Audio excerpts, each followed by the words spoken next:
afternoon and welcome back to Conversation with Rupi and Friends. So the lady I have today with me is a very dear friend who I've known for I think just over 5 years now. Met through our business mentor, and her journey has been inspirational to say the least.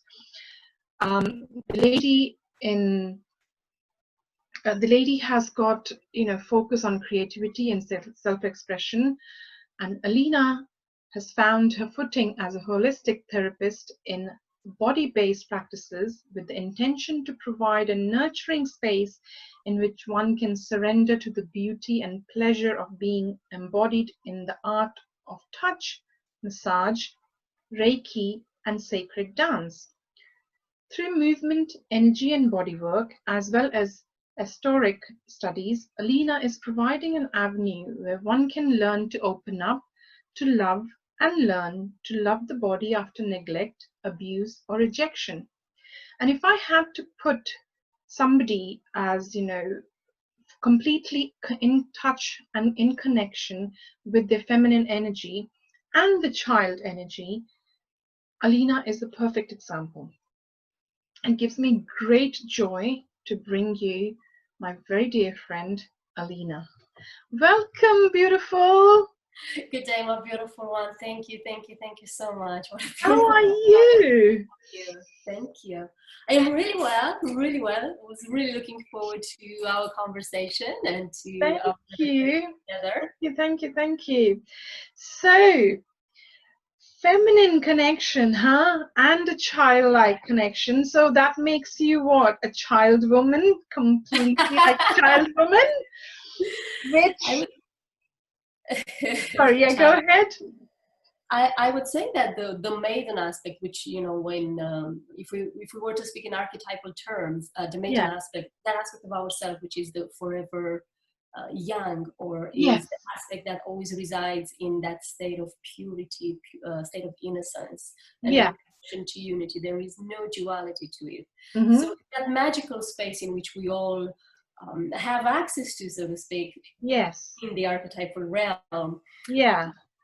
So yes, I bring that aspect, I bring that archetype alive through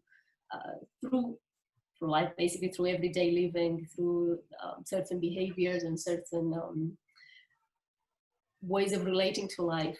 Mm-hmm. So if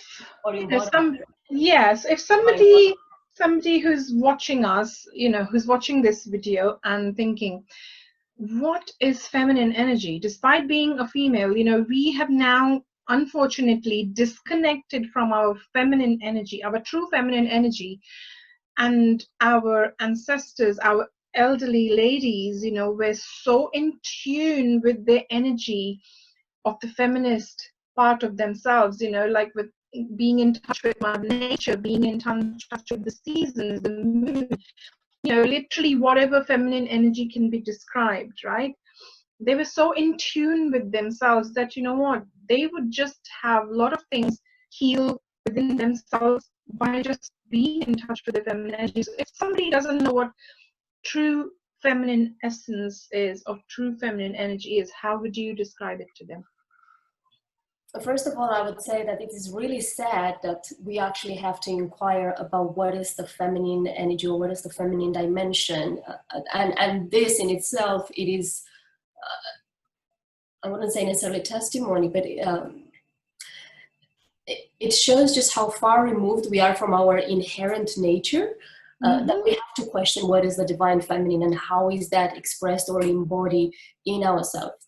So for me personally, the divine feminine, or the feminine nature or essence, it is that concept or aspect of, that life is sacred, all life is sacred. It is the kindness, loving a part of ourselves. It is the part that accepts things as they are and just allows it to be.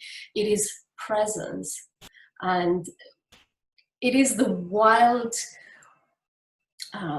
sensual part of us as well, and it is an embodiment of all that is, in that sense. Of course, honoring our bodies. This is where we first met the divine feminine. That's where we Yeah. meet the divine feminine, or the feminine aspect of ourselves Mm-hmm. first. You know, it's in the conception, in the womb of the mothers.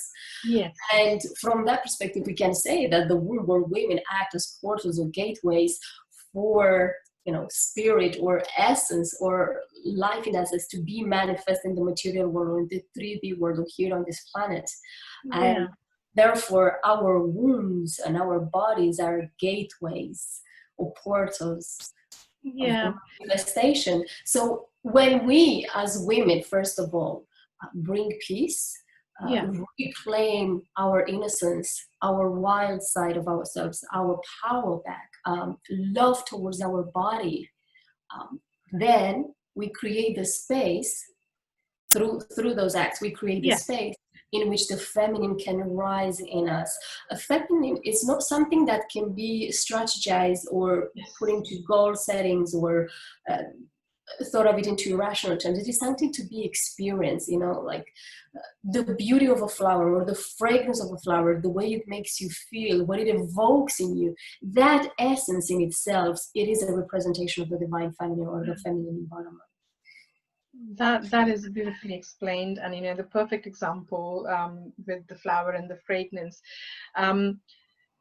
I remember, you know, elders in my family, so my great grandmother or you know my grandmother, literally being in touch with themselves and completely sure of who they are, you know, and literally not budging from that, you know. So whether that was to use non, you know, medical medication to heal themselves, whether that was to just be in a space where you just go inwards and don't talk to anybody, you know, for a couple of hours or just days, you know, eating the very simplest of foods on certain times to, you know, cleanse your body naturally with those things.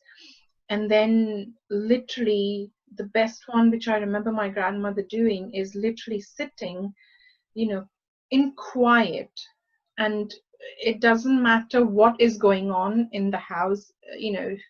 There have been times when she would just sit in her corner, completely disconnected, completely unaware of what was going around in the house, in the surroundings, and literally just, it's as if, you know what, they've zoned out of their physical body, right? And they've just connected to some higher power.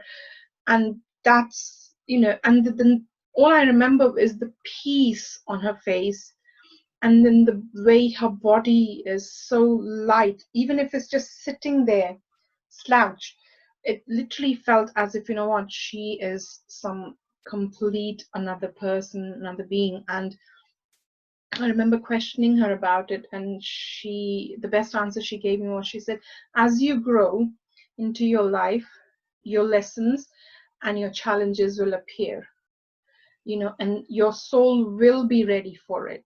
So never think that your soul will not be ready for it. So that is how you will do your growth as, you know, a woman, as you know, somebody who's embodying the feminine part of themselves.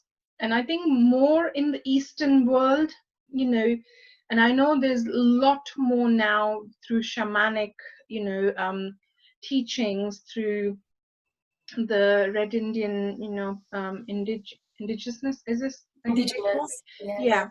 Yeah, through their teachings, you know. And also I've seen there's a little bit of a rise towards Australia, where a lot of women are now getting in touch through these sisterhood, you know, bonds, through the sisterhood souls, you know, ceremonies which they perform, and then completely connecting with Mother Earth, and, you know, getting in touch with the feminine side, and then bringing out whatever that brings and working through that, you know. Which I think it's sad, like you said, that, you know, we have kind of let go or forgotten that part. And I think it's all part and parcel of the cutthroat world we are in today's time, where, you know, we want equality among women and male, which is perfectly fine. But then we have to understand that there are certain things, we do a lot better than men do, right? So men can't give birth. Men can't give birth. We do that. Men can't have certain, parts of the month where, they are literally bleeding. They can't handle that. So, in that aspect, yeah, we are much stronger, and we have been made like that by the divine, right? The Mm, emotional strength, the physical strength, mm, I think is a lot more. And it's not a part of comparison. It's just to say that, what, it doesn't mean that I'm putting men down, or, I'm raising women's bar up.